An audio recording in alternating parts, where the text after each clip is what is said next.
یہ گماشتے بنے ہوئے ہیں ایجنسیوں کے، کودا پہاڑ نکلا چوہا، یہ بیسیکلی ایلین ہے۔ توشہ خانہ کے جج پہ جب اعتراض اٹھایا گیا ہے بارہا، تو وہ ابھی تک مطلب الگ نہیں ہو رہے، تو کیا وجہ ہے؟ اپنے اولاد کے ساتھ بہت برا کر رہے ہیں۔ اب خیال ہے کہ فاضل جج صاحب نے قانون نہیں پڑھا ہے۔ تو گرفتاریاں کرنے والے کون ہیں اور کس کے خلاف قانونی کارروائی ہوگی؟ چپیڑ جو ہیں ان کو لگے گی تو تب ان کو یاد آ جائے گا، یہ مقدمے جج صاحبان کے تو نہیں ہوتے ہیں۔ کہ توشہ خانہ کیس سے کچھ نکلے گا؟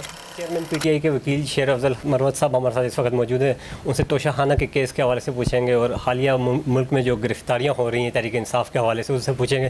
سر، توشہ خانہ کا کیس جو جج صاحب پہ اعتراض بھی اٹھایا جا رہا ہے، لیکن پھر بھی مطلب وہی جج اس کیس کی سماعت کر رہے ہیں، تو تحریک انصاف کا اگلا لائحہ عمل کیا ہوگا اس حوالے سے؟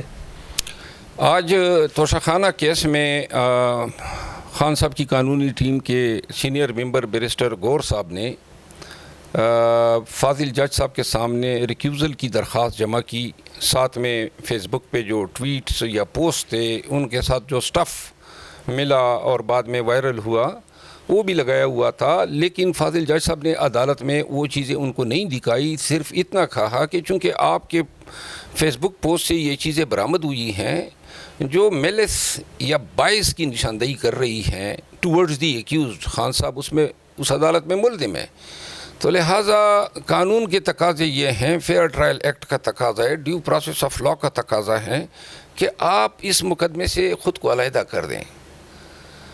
اب جج صاحب نے دوسری سائڈ کو سنا، الیکشن کمیشن کے وکیل نے بڑے مدلل دلائل دیے کہ نہیں جناب آپ ہی نے سننا ہے، اور کیوں وہ انہی سے سنوانا چاہتے ہیں وہ تو الیکشن کمیشن کے وکیل سے بھی بتا سکیں گے، کیونکہ یہ مقدمے جج صاحبان کے تو نہیں ہوتے ہیں، یہ تو فریقین کے مقدمے ہوتے ہیں، ان کا حق ہے کہ وہ کسی ایک انڈیپینڈنٹ جج سے فیصلہ کروائیں۔ سپریم کورٹ کی اگر بات کی جائے، سپریم کورٹ میں فوجی عدالتوں میں سویلینز کے ٹرائل کی بات کی جائے، اس میں جج صاحب پہ اگر اعتراض اٹھایا جاتا ہے، جج صاحب جو ہیں بینچ سے الگ ہو جاتے ہیں، توشہ خانہ کے جج پہ جب اعتراض اٹھایا گیا ہے بارہا، تو وہ ابھی تک مطلب الگ نہیں ہو رہے، تو کیا وجہ ہے؟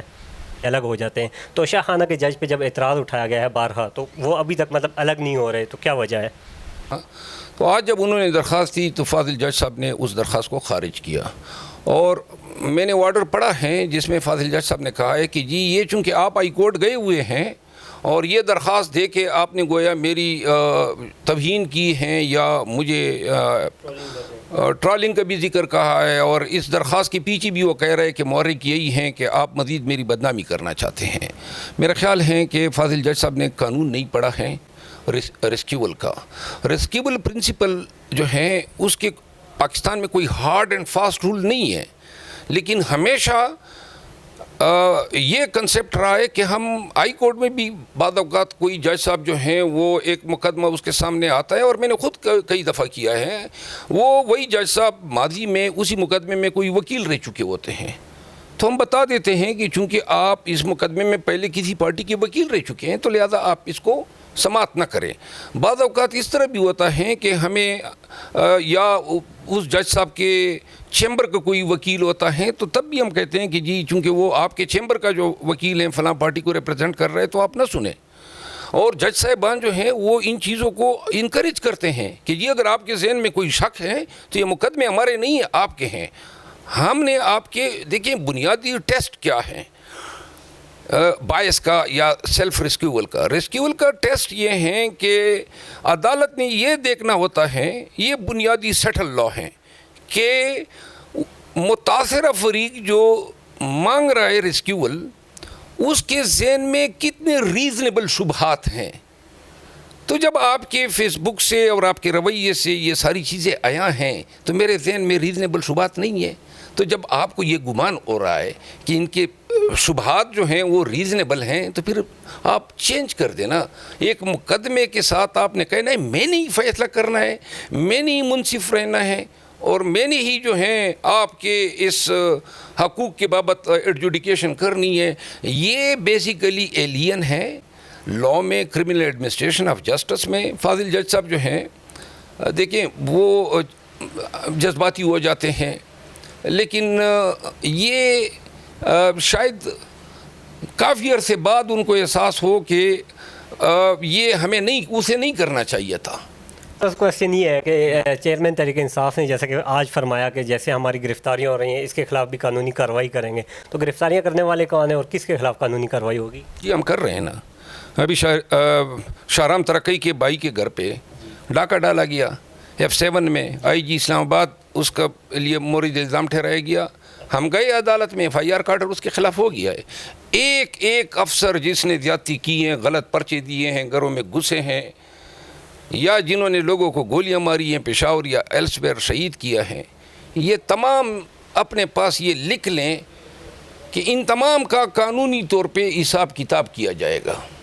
آج یہ گماشتے بنے ہوئے ہیں ایجنسیوں کے، لیکن جب قانون کی چپیٹ جو ہے ان کو لگے گی تو تب ان کو یاد آ جائے گا کہ جی ہم نے جو کیا تھا شاید یہ اپنے اولاد کے ساتھ بہت برا کر رہے ہیں، اپنے نوکریوں کے ساتھ بہت برا کر رہے ہیں. اور نیک نامی تو ان کی کب کی جا چکی ہے. لوگ اپنے ریپوٹیشن کو جیلسلی گارڈ کرتے ہیں. میں نے پہلے بھی مثال دی، مشرف کے ڈکٹیٹرشپ کے دوران جو ہیں آفتاب سلطان ایک DIG تھے سرگودا کے، اور اس نے ان کے ریفرنڈم کے بارے میں احکامات لینے سے انکار کیا. آج بھی وہی آفتاب سلطان بعد میں ابھی نیب کے چیئرمین بنائے گئے، اور جب ان کو اسی حکومت نے کہا، شہباز شریف صاحب نے بنایا ان کو، کہ جی آپ نے یہ خان صاحب پہ اور ان پہ مقدمے بنانے ہیں، تو کیا باظرف آدمی ہے، کیا اعلیٰ انسان ہے. اس نے کہا میں نہیں کر سکتا ہوں، چھوڑ دی اس نے ملازمت. تو ایسے لوگ اس پورے پاکستان میں یہ تمام PSP DMG یہ ان تمام کیڈر میں ایک بھی ایسا انسان نہیں مل سکا جو آفتاب سلطان جیسے آدمی کی جو ہیں وہ فٹ سٹیپس کو فالو کر سکے. سر آپ کے خیال میں آخری کوشچن کہ توشہ خانہ کیس سے کچھ نکلے گا؟ جی بالکل، کودا پہاڑ نکلا چوہا. شکریہ. ہاں بالکل، ان کا یہی کہنا تھا کہ توشہ خانہ کیس جو ہے اس کا یہی مثال ہے کہ کھودا پہاڑ نکلا چوہا، اس سے کچھ نہیں نکلے گا. جی